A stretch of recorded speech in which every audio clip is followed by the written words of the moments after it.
بسم الله الرحمن الرحيم إن الحمد لله نحمده ونستعينه ونستغفره ونعوذ بالله من شرور أنفسنا ومن سيئات أعمالنا من يهده الله فلا مضل له ومن يضلل فلا هادي له وأشهد أن لا إله إلا الله وحده لا شريك له وأشهد أن محمدا عبده ورسوله أما بعد فإن أصدق الحديث كتاب الله وخير الهدى هدى محمد صلى الله عليه وآله وسلم وشر الأمور محدثاتها وكل محدثة بدعة وكل بدعة ضلالة وكل ضلالة في النار رب اشرح لي صدري ويسر لي أمري واحلل عقدة من لساني يفقهوا قولي. After praising Allah subhanahu wa ta'ala and sending immense greetings and salutations upon the final Prophet Muhammad sallallahu alayhi wa alihi wa sallam, who came to take people يخرجهم من الظلمات إلى النور, came to take people out the realms of darknesses to the light of Allah subhanahu wa ta'ala, to the light of the Quran. And likewise Allah subhanahu wa ta'ala sent him Bashiran wa Nadhira, one to give people glad tidings and likewise to warn people. And thus this is manhajul Quran bayn al-targhib wa tarhib, between encouraging us to do certain actions and to stay away from certain actions. Al-Quran bayn al-wa'd wal-wa'id, Quran is between promises and admonitions and warnings. So thus we find that there's certain affairs inside the Quran and the Sunnah which talk about what is classified as umurul ghaybiyat, about the affairs of the unseen. And quite strange it is that the affairs of the unseen, that Allah subhanahu wa ta'ala begins by talking about them, or in general about the belief in the unseen, right in the beginning of the Quran. Allah subhanahu wa ta'ala mentions about the characteristics of the pious individuals, or the believing individuals, الَّذِينَ يُؤْمِنُونَ بِالْغَيْبِ. Believers are those individuals who believe in the unseen. And this is very strange in the sense that Allah subhanahu wa ta'ala places this in the beginning of the Quran, because in reality the whole journey of the believer is something of the unseen.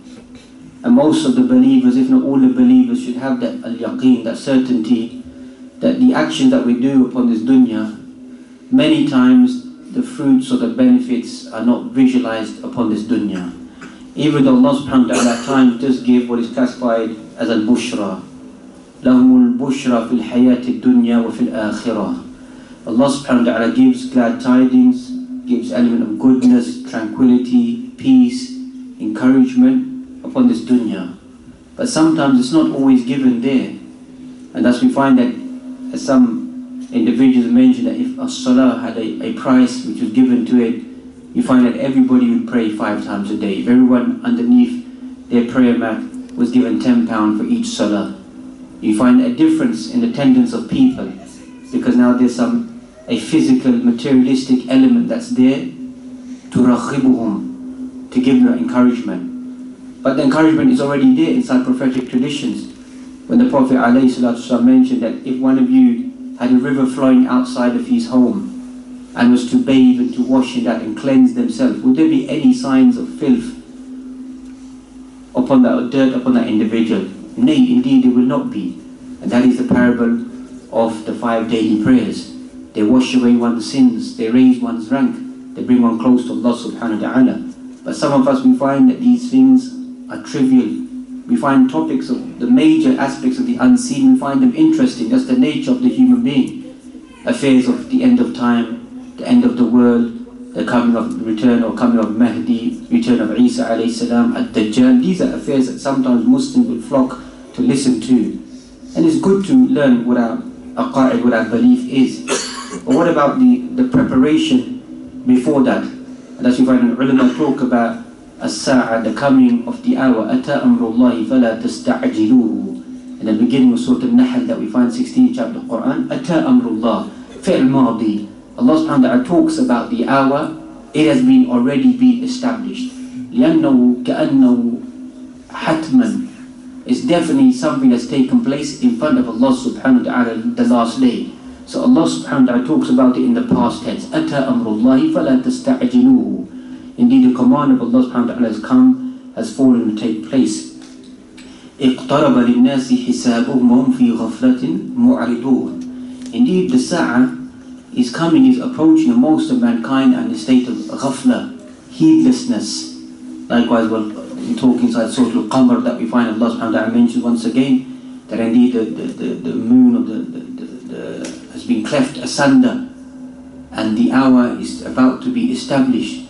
All these various derivatives inside the Quran, which Imam Qurtubi has collected, mentioned approximately some 28 different words inside the Quran. Al-Qari'ah, Al-Haqqa, Al-Ghashiyah, Tamatul Kubra.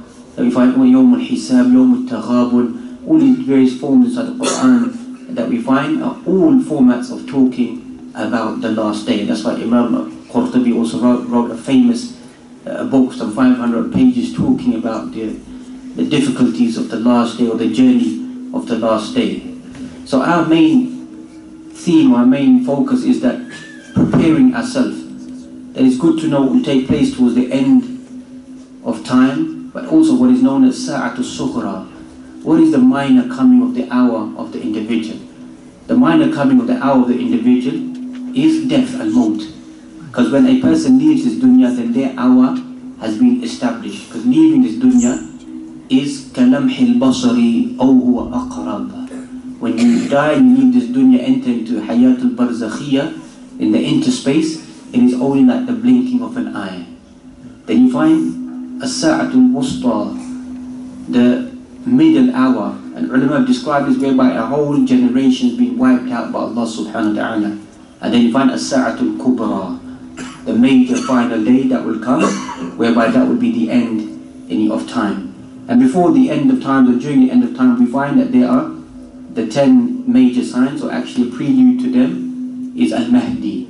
Al-Mahdi is the prelude to the coming of the 10 signs that we find. Amongst the 10 signs that we find is the coming of Dajjal, the return of Isa alayhi salam, Ya'juj or Ma'juj, the three sinkings of the earth, Ad-Dabba, tukallimu nas, the beast that will speak to mankind, An-Nar, the fire that will come from the east that will come, and likewise the rising of the sun from the west. These are, in general, the 10 signs that we find.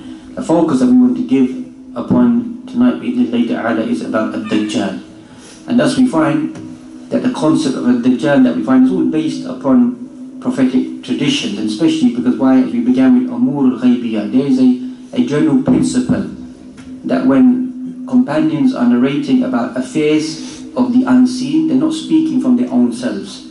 They must have heard it from the Prophet ﷺ to narrate things that are going to take place in the future, or take place towards the end of time, or take place inside the hereafter. So views of the hereafter are not open to a modern interpretation. And here we find a danger that when people begin to question ahadith, even generally we find that general question of ahadith, or modernistic approach of understanding ahadith, eventually leads them to reject aspects of aqa'id. This may sound harsh for some of us, but we study many individuals who've made certain blunders about ahadith, rejecting ahadith, questioning ahadith. They eventually end up making statements of kufr, of disbelief, or rejecting major issues of aqa'id, of belief. So one should solidify their creed. One should not open up the door of a freelance interpretation of prophetic traditions, that they making ta'weel of ahadith, these ahadith are not acceptable or they don't make sense. This is what many or some Muslims, they use excessive use of the rationale, the intellect, that this hadith doesn't make sense to me, so I cannot accept it. Or I can't visualize this hadith will actually begin to take place. I can't believe that the world will be destroyed, that Isa alayhi salam will return, that Dajjal will come, Al-Mahdi will come. As we're going to mention, there's been some famous ulama who rejected this belief because they used an element of their rationale of questioning the ahadith till eventually then they began to reject asasiyat, foundations of their creed, of their belief, and began to make ta'weel of them. That's even with Ad-Dajjal that we find there's various interpretations. We have grown up and heard them, that people say Dajjal is a system. Dajjal is the television, the satellite, the new world order, currency, the widespread of evil. The one eye on the dollar bill that you find is supposed to be the symbol of Dajjal because it has the one eye. Even you, don't be surprised, some Muslims carry these views that this is Dajjal is not an entity, it's just a system that exists there. We can't actually believe that Allah subhanahu wa ta'ala will send this individual at the end of time, and he will carry out these actions that the ahadith that they mention. That's you find amongst the deniers of Dajjal that we find is Muhammad Abdu, that we find Abu Ubayya ibn Hazm al-Andalusi, min al-Zahiriyya, that we find. Ibn Hazm, they say about him, he was a very strange individual. Sahib al-Muhalla, famous book on fiqh that we find. And even what drove him to write about fiqh that we find is that one day he entered into the masjid and the people told him to pray 2 rak'ah of prayer. Because it was, even though it was waqt al-nahi, they told him to pray it. Then he came another day and he was praying it and they began to rebuke him. So he became fil hayran. Some people tell me to pray, some people tell me not to pray, what should I do? So from that he went and he began to study fiqh. That's why you find his work, Al-Muhalla, some 15 odd volumes that you find is a magnanimous work in fiqh. But at the same time, he was a very strange individual. Certain things that he would write, that the person sometimes marvels or begins to laugh at some of the things that he mentions. So don't be surprised, and here we learn a lesson that there will be any great ulama, linguistically, who may have made a certain belief or certain statements. That does not mean you begin to reject their works. They may have certain inclinations, certain belief because of the bi'ah, the time that we're living in. No, Imam Nawawi, you find, كان يميل إلى الأشاعرة. Likewise, you find in Hajj al-Asqalani, used to lean towards or incline towards the Ash'ariyya madhab or creed that they have. Does that mean that now we classify them as deviant individuals or corrupt individuals? You have to look at the science of whereby certain people are living and the environment. That's why you find Rashid Rida inside his tafsir. He also rejects the concept of Dajjal to a certain point as well, because an ulama have given a reason for that. Because the environment that they lived in, of the use of the modernistic approach, led them to begin to reject certain ahadith or begin to question certain ahadith. Likewise, al-Mu'tazila, Ra'is al-Mu'tazila, I find Abu Ali al-Jubba'i, who is classified as Sheikh al-Mu'tazila, he rejected the concept of Dajjal. And this goes back to, because the Mu'tazila, once again, when you begin to question a hadith, you begin to question al-aqa'id. That you find one of the from Mu'tazila scholars that we find, famous hadith inside Bukhari, that if a fly drops inside your drink, in one wing is the disease and the other wing is the cure. So that one of you dip the fly into the substance and then take it out, and that will detoxicate or wipe out the disease. This Sheikh كان Sheikh al-Hadith. He was a Sheikh of Hadith. فأنكر الحديث. Hadith in Bukhari. He rejected the Hadith. He said that aqlan, according to my rationale, this doesn't make sense.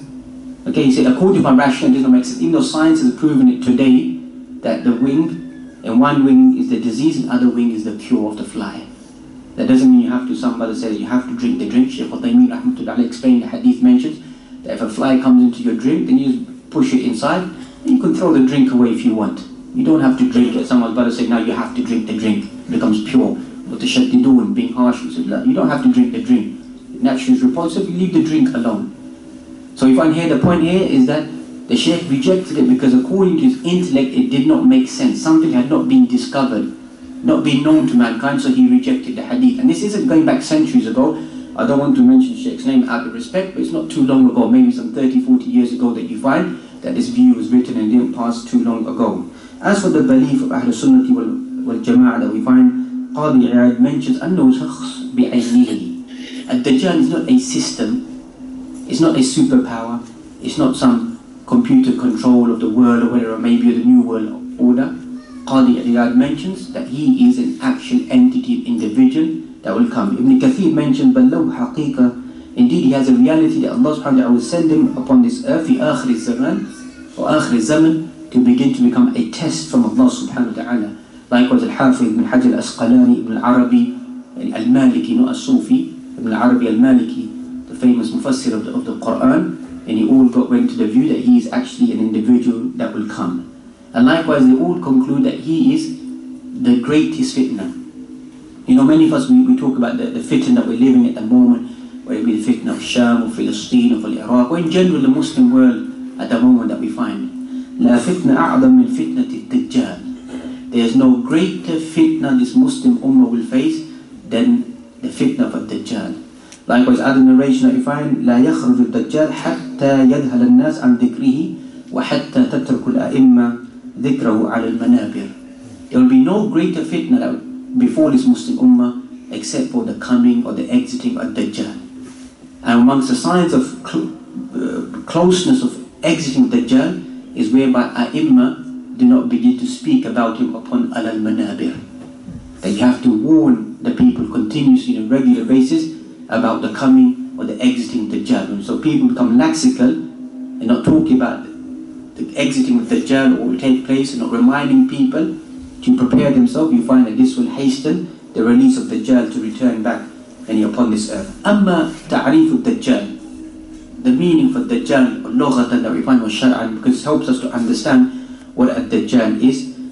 فهو من دجل بمعنى داجل والدجال full of deceit and trickery and dupester, tricking individuals. That's why we find al-jam'u al-dajjalun dajajila. As we find in various narrations, the Prophet ﷺ will come towards the end of time that there will be kadhabun dajjalun. There will be many liars. 30 liars there will be. Some ulama have collected the names of who these are. But when in general it comes with Lam al-Ta'rif, al-Dajjal is talking about only the one liar, the one deceitful individual that will come towards the end of time. That's what Malik bin Anas used to mention, هؤلاء الدجاجلة, talking about people, deviant and corrupt individuals, that they're dupesters, they're tricksters, they're corrupt individuals, deceitful individuals. That's how these, even ulama of hadith, sometimes you read a hadith and they make tanqeed al-hadith, they write about this, هذا صاحب هو الدجال.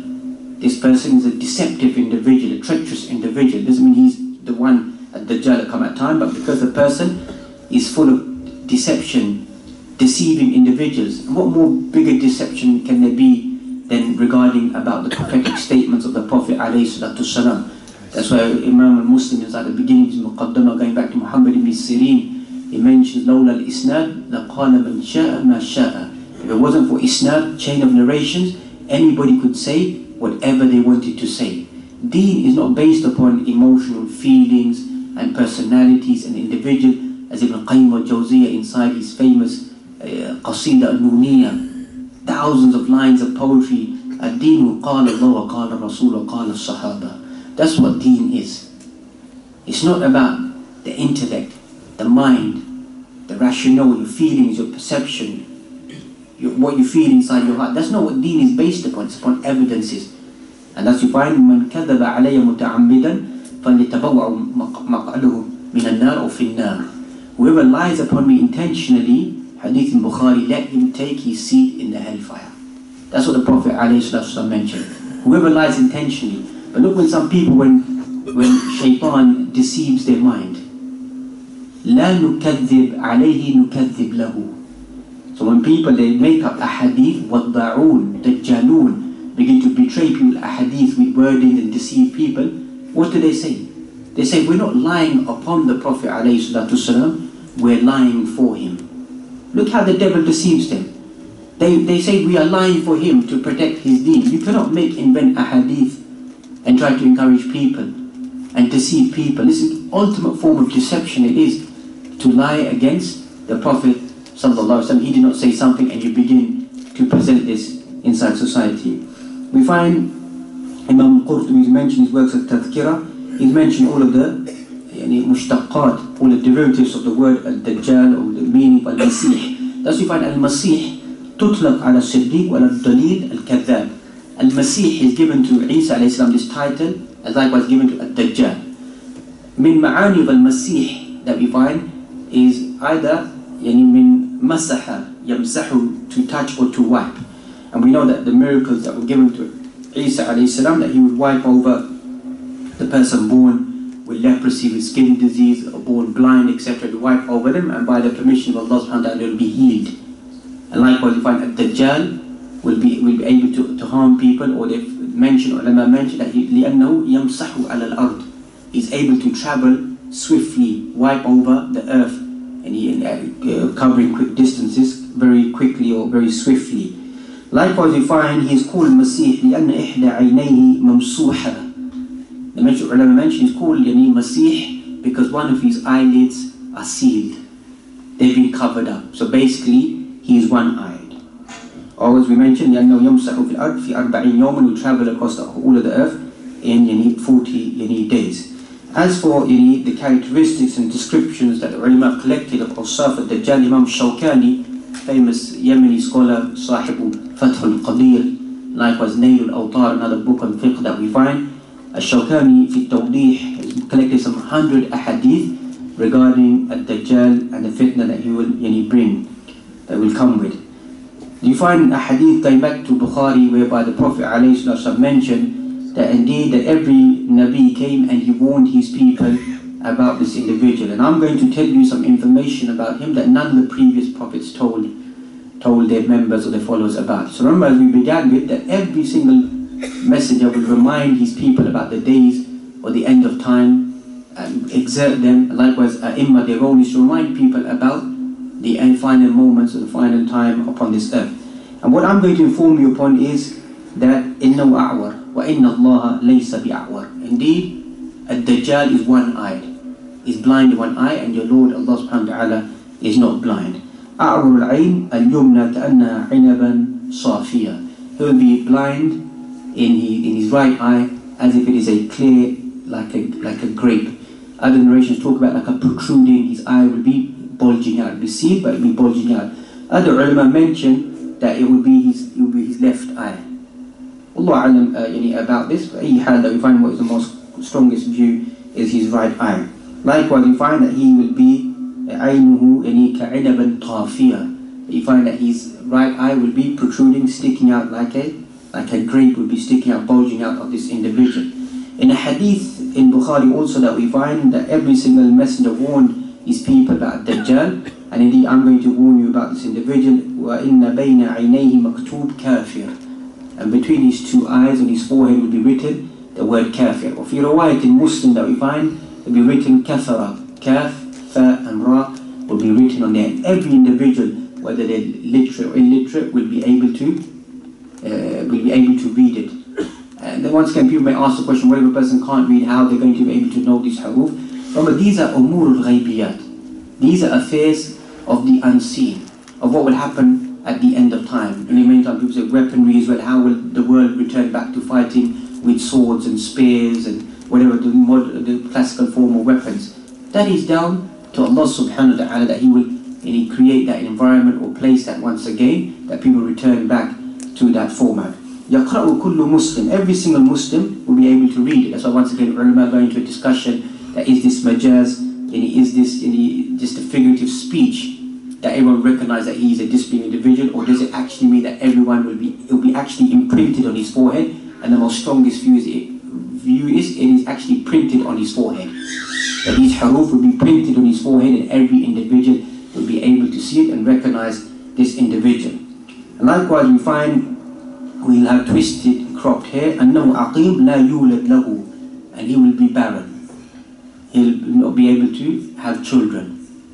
And he will no children will give to. That's why it's important to mention it, because when people then begin to mention, for example, Ibn Sayyad, a person at the time of the Prophet ﷺ, they began to describe him as being a Dajjal, but he had children, or people may come at a later time and say this person or this person was a Dajjal, but they were married, had children. As for a Dajjal, the one and only Dajjal, he is not able to have any children. As for هل الدجال حي, is a Dajjal actually living at the moment? This is a creed and a belief of Ahlul Sunnah wal Jama'ah, that he is living at the moment.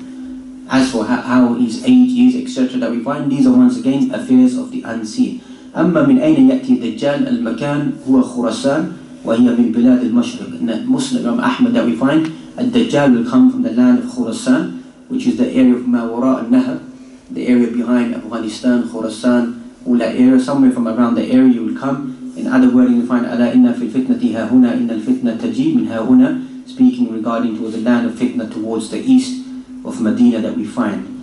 Likewise, we find talking about يعني المشرق, talking in a hadith of Muslim that we find coming from the land towards Iraq in that area. Al-Mudda, the time span that Dajjal remain upon this earth that we find, يخرج الدجال في أمتي فيمكث 40 لا أدري 40 يوما أو 40 شهرا أو 40 عاما, hadith Muslim that we find. Al-Dajjal will come and remain upon the earth for 40. We don't know that 40 is 40 days or 40 months or 40 years. There's shubha, there's doubt about what is 40. Is it 40 days, 40 months or 40 years will remain there? But what we do know in the hadith, it mentions al-yawm minha kasana. One day will be like one whole year. Another day will be like a whole month. Another day will be like kal-jum'ah. And the rest of the days will be like your normal days. And look what the companions, what they asked. Look, once again, as we began with relationship of the akhir, the last day, and about the prayer. So it may be something interesting to them, the coming of Dajjal, what they need to do. The question they asked, قالوا يا رسول الله كيف نصنع بالصلاة يومئذ? What should we do about the prayer on that day? You know, if for us, if we heard this hadith that one day will be like 1 year, alhamdulillah, no need to pray. Isn't it? There's no need to pray now because 1 day is like 1 year, and that's it.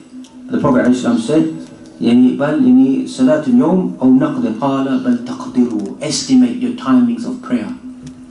The time of prayer, the normal time you find is a 4-hour gap in the summer days or 2-hour gap in the winter. Estimate, and at that time intervals you offer your prayer. Look what they were worried about. As for us, look what we find, any excuse to just avoid our prayer, especially in the winter, that we find any excuse. So many times people ask, excuse the expression, petty questions. Sheikh, I'm on the bus, can I combine Dhuhr and Asr? It shows da'ful iman, da'ful yaqeen. You know, if you're a doctor by profession, you have an 8-hour operation, al-hukm takhtalif. The ruling is different for you. But even then, the doctor has to make sure they pray either in the beginning time before they enter into operation, or when they come out, shouldn't go into the following, if it's Dhuhr and Asr, shouldn't go into Maghrib time and Isha time. That's something specific to them. But we find min al-awam, general people. I'm catching the bus, catching the train, I'll be 10 minutes home late, so I'll just pray then. I know it's getting into Maghrib time, can I pray my Dhuhr and Asr then? And this is not just once in a while, it's yawmiyan, on a daily basis. حافظوا على الصلوات والصلاة الوسطى وقوموا لله قانتين. Guard and preserve your prayers, and especially the middle prayer, and stand in front of Allah subhanahu wa ta'ala being observant. Hadith inside Mu'jam Tabarani that you find, the first thing will be asked about on the day of judgment will be about as-salah. That's it. That's preparation. That's preparation for a Dajjal. That we find the person is worried about what will take place when these fitan they come. Hatta you find, young brothers get excited. Read the ayat inside Surah An-Nisa. Even when it's talking about a jihad, that we find it gives you kayfiyatul salah fil jihad. It talks about how you offer your prayer inside al-jihad. Does it mean that now you're free? It talks about the front row prays 1 rak'ah, they step back, and the second row comes forward and completes, or they offer their prayer, and the previous row completes their prayer. Even in that state that we find, the prayer is there. Like what in the Quran inside Surah Al-Ahzab it mentions, "Oh, you believe, إِذَا لَقِيتُمْ فِئَةً فَاثْبُتُوا وَاذْكُرُوا اللَّهَ كَثِيرًا لَعَلَّكُمْ تُفْلِحُونَ." Shay'un ajib. Quran's inside Surah Al-Ahzab surah is talking about warfare in general that we find. That when you meet the enemy, فَاثْبُتُوا, remain steadfast. وَاذْكُرُوا اللَّهَ كَثِيرًا لَعَلَّكُمْ تُفْلِحُونَ. Remember Allah subhanahu wa ta'ala abundantly, that you may become successful individuals. So dhikr of Allah subhanahu wa ta'ala, it strengthens the individual. As-salah, it strengthens the individual. وَاسْتَعِينُوا بِالصَّبْرِ وَالصَّلَاةِ وَإِنَّهَا لَكَبِيرَةٌ إِلَّا عَلَى الْخَاشِعِينَ. Seek aid and assistance via offering the prayer, because indeed that is going to be something difficult except for the people who are submissive to Allah subhanahu wa ta'ala. As for Khuruj al-Dajjal, you find بين الملحمة وفتح المدينة 6 سنين وخروج الدجال في السابع, hadith Sunan Abi Dawud that we find. Coming out of the Dajjal will be during what is known as Bain al-Malhama. Al-Malhamatul Kubra is classified roughly in the English language, can be called the Armageddon. The final war that will take place, as-Sirat Bain al-Kufri wal-Iman. The final war, the end of the world, whereby a war will take place between the troops of goodness, or the troops of righteousness, and troops of evil or bad people. That's what the Bible speaks about, by the way. So even the Bible documents the Armageddon that will take place. It's not just a Muslim belief that there will be a final war that will take place on the face of this earth. So between that, وَفَتْحُ الْمَدِينَةِ, Fath al-Madinah here is referring to Constantinople. That will be conquered, it will be liberated once again. And then you find after there will come the Khuruj of Dajjal. إِنَّمَا يَخْرُجُ الدَّجَّالُ مِنْ غَضْبَةٍ يَغْضَبُهَا. In hadith of Muslim that you find, Dajjal will come up because something will begin to, would have angered Dajjal, and then he'll be released. Other hadith talk about whereby knowledge is limited, ignorance is prevalent, and there's excessive drinking and fornication on the face of the earth. This will hasten the release of Dajjal. As for Makan Dajjal, where is the actual location of Dajjal that we find? And it is on an island somewhere far away. We know that most this earth is an island, is ocean that's not been discovered. You can still see that the Malaysian Airlines or the flight that dropped in the ocean still trying to find the black box to this day that we find. They try to find it. Shows that there's many islands and many environments that have not been discovered. And this ilm lies with Allah subhanahu wa ta'ala, that there are certain places that are not being discovered. And on one of these locations not being discovered is whereby you find Dajjal exists to this day. And this is proof from the hadith of Tamim al-Dari, that a Christian individual became Muslim, who narrated when he was a Christian, as narrated by Fatima bint Qais. He mentioned that he was travelling on a ship and they were being tossed around on a ship for a month or so, and they took a small boat and landed on an island. And they met a beast with long, thick hair and could not tell the front from the back. He said, Ana al-Jassasa, woman al-Jassasa.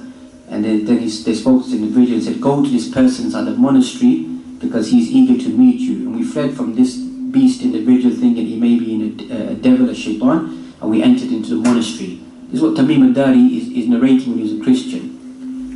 He says, when we entered into the monastery, a well-built person was there with his hands tied to his neck and iron shackles gripping his legs and the ankles. He began to ask them about the date palm trees of Baysan. He began to ask them about the lake of Tabariya. He asked them about the spring of Zuhr, and then he asked them about the unlettered, illiterate Prophet sallallahu alaihi wasallam. And then he said that shortly he'll be given permission for me to leave. Inni ana al-Masih. So Tamim al-Dari, he actually met Dajjal. And the Prophet ﷺ affirmed this, because he's narrating this to the Prophet ﷺ. So we find also such wording as Ala innahu fil bahr al-Sham. He's in the ocean, the Syrian Sea, the Mediterranean Ocean, or Bahr al-Yaman, the Arabian Sea, la bal min qibal al-Mashriq, or towards the east. So somewhere inside an island he is there, waiting to be delivered, to be brought forth. Amma atba'u Dajjal. As for the followers of Dajjal that we find, يتبع الدجال من يهود أصبهان 70,000 عليهم الطيالسة أو طيلسان. You find that Asfahan, once again وراء النهر, that we find the land of Asfahan, Bukhara, that we find there will be the pure Jews, 70,000 Jews with the Persian shawls, who will begin to become the followers of Dajjal, waiting to come to begin to follow. Likewise we find masses of individuals from Al-Yahud, Wal-Nisa, Wal-Ajam, Wal-Turk, that we find begin to follow this individual. And some of the ulama mentioned فَلِأَنَّ الْجَهْلَ غَالِبَ عَلَيْهِمْ, because these are ignorant individuals and just begin to follow Dajjal, because being a Jew, so when you mention the things that he has, will begin to trick and deceive people to follow this individual. Likewise you find that he will also be exposed, that shayateen, the devils, will be with him. In the hadith of Muslim, Imam Ahmad, you find وَيَأْتِ الرَّجُلْ فَقَدْ مَاتَ أَخُوهُ وَمَاتَ أَبُوهُ. You find that he will come to a person, you find that his brother and his father has passed. So whereas rendition of this hadith come that his mother and father, etc. have died, he says, what if I was to bring them back alive in front of you? Obviously the person says that's not possible. But then he'll bring shayateen, the devils will bring the image of the person's mother or father or his brother or his father, and then this person will fall into the trap that thinking that this individual, Dajjal, is the one that needs to be followed. As for fitna to Dajjal, that we find, as I mentioned, that we think that we are living in troubled times, that there will be no more greater fitna or something creating more trouble than Dajjal. Right from the creation of Adam until the last hour, inside the hadith, inside Sahih Muslim. أعظم الفتن بسبب الخوارق العظيمة التي تبهر العقول. The most greatest fitna that will blow away the minds. The greatest fitna this Muslim ummah will face will be the coming or the exiting of Dajjal. Because why? He will order the sky to send down rain, and it will begin to rain. He will begin to order the earth, and it will begin to tumbitul ard, and the earth will begin to bring forth its vegetation. He will walk through the desert and bring forth its treasures.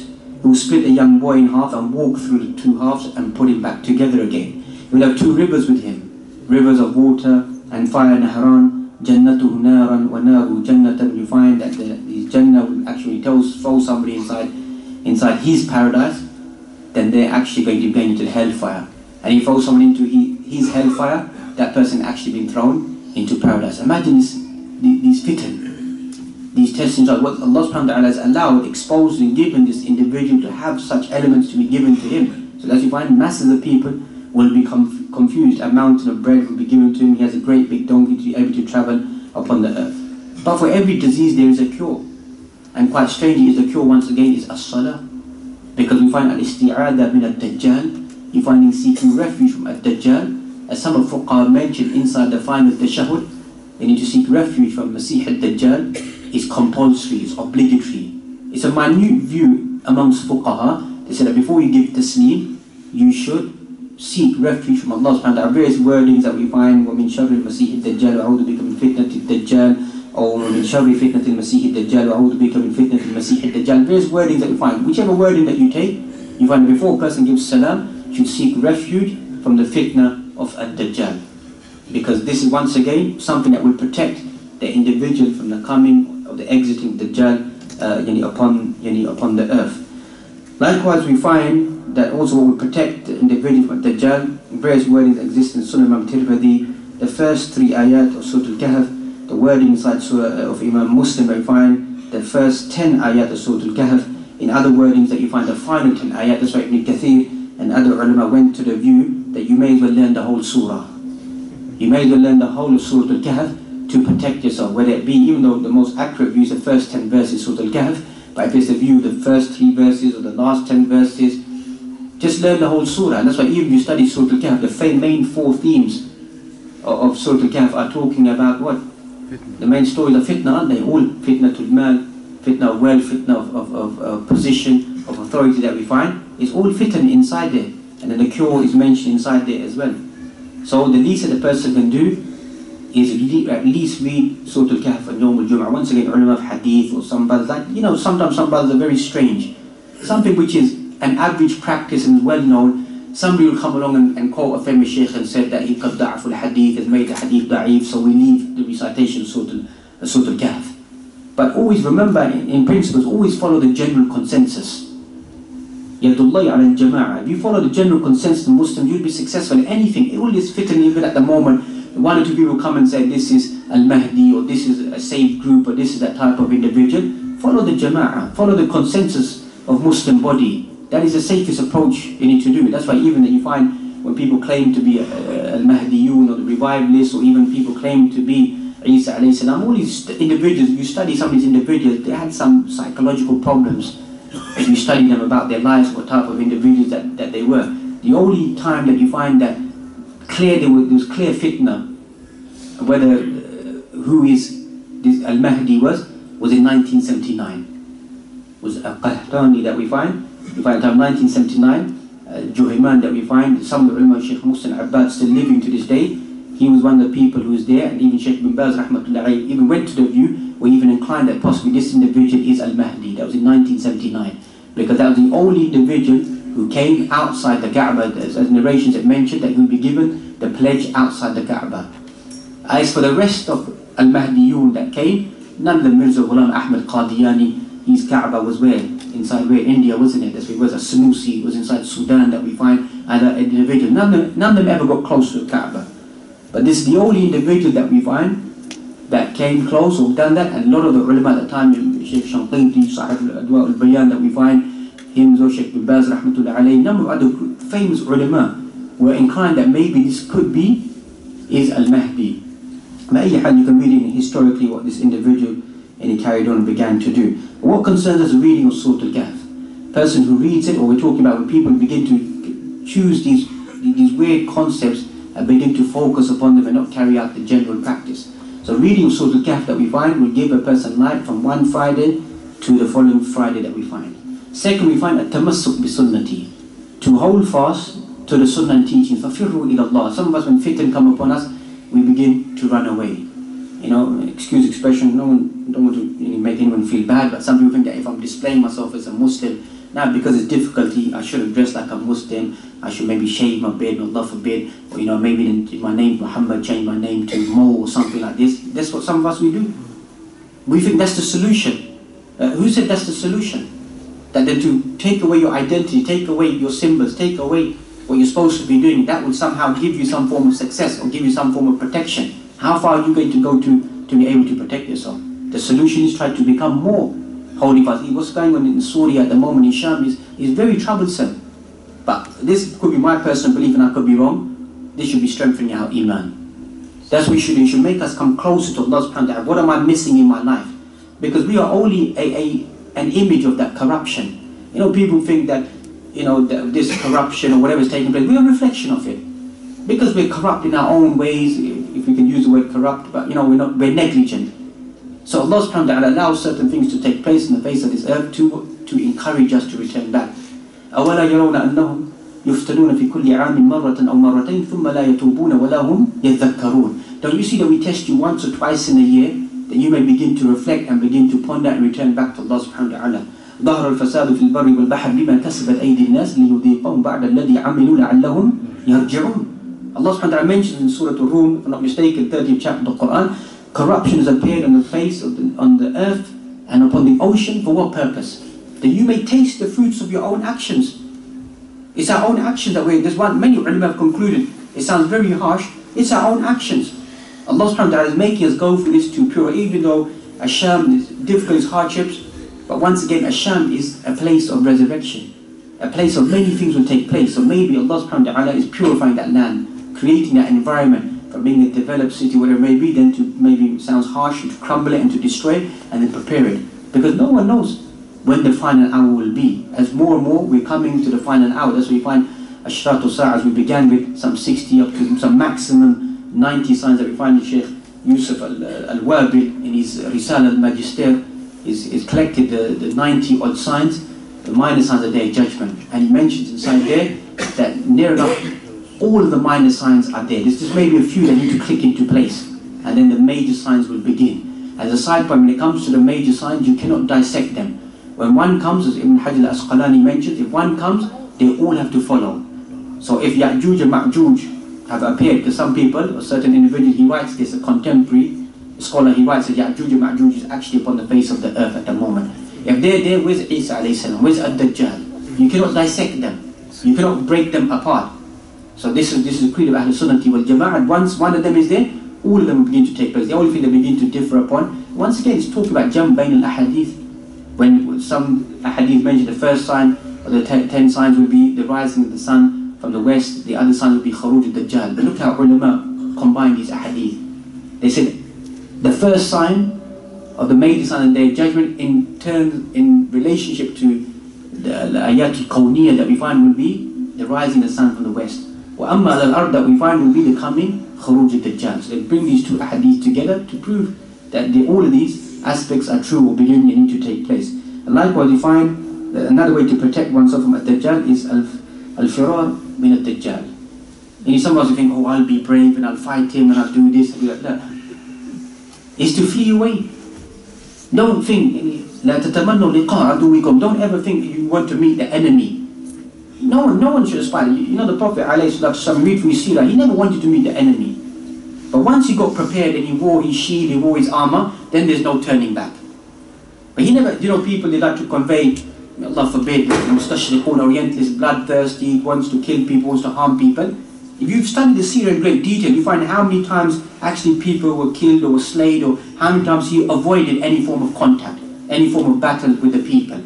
So Islam isn't about plundering and looting and harming people. Yes, just like you have defense of your country, you have every right to defend your land, your people, then same thing Muslims. We have a right to defend ourselves if need be. Jihad has been something which has been legislated. كُتِبَ عَلَيْكُمُ الْقِتَالُ وَهُوَ كُرْهٌ لَكُمْ. Allah mentions qital has been written down for you, but it's something you don't like it. By nature, human beings don't want to spill blood. You don't want to do it, but it's something which Allah subhanahu wa ta'ala legislated that certain times, certain moments that they need to take place. But on this one occasion, regarding Dajjal, no one should have the aspiration to think that I'm going to be the one who's going to fight him, because aside from no one can kill him. No one can kill him except for who? Isa alayhi salam. That's it. So no one should think that I'll come there. Even Umar al-Khattab, when he thought that maybe he could do it, even he won't be able to be killed, to kill Dajjal. So where can a person flee? There are places to go in Hadith of Bukhari that we find that he will not be able to enter to Medina. There will be 7 gates on that day, and upon every gate in Hadith of Bukhari there will be 2 angels that will be guarding it. So people who are living inside Medina, they'll be protected. But just before that you find there'll be a pushing out of the munafiqun. quite sad is that even inside Medina you find there could be hypocrites there that will be expelled. Likewise, other hadith about Muslim Imam Ahmad that we find Masjid al-Haram, or Masjid al-Medina, or Masjid al-Tur, or Masjid al-Aqsa, that we find that the Dajjal will not be able to enter into that area, and any people, whoever is there at that moment, will be protected from Dajjal.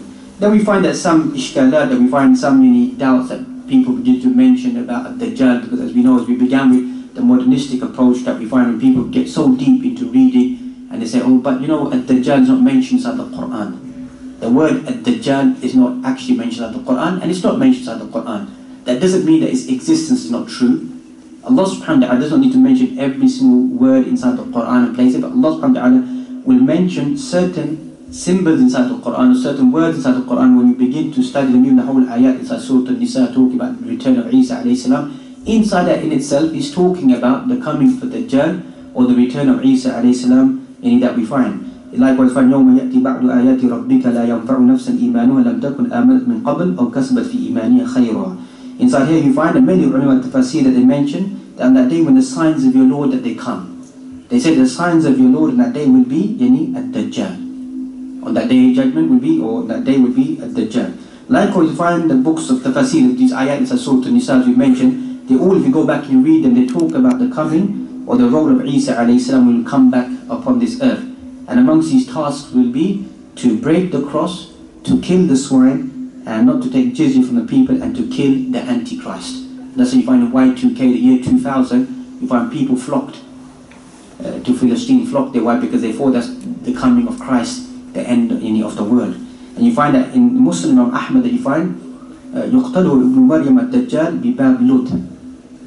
Isa alayhi salam will first, when Dajjal sees him, will begin to melt away, begin to dissolve like salt dissolves inside water, and you find that by the gate of Lud. Ulama mentioned that in this Muslim Imam Ahmad you find this hadith, بَلْدَةٌ فِي فِلَسْطِينَ قُرْبَ بَيْتِ الْمَقْدِسِ. This which is known as Ramallah International Airport, the airport at the moment inside Palestine, that area. This is the area whereby you find that Isa alayhi salam will slay Ad-Dajjal.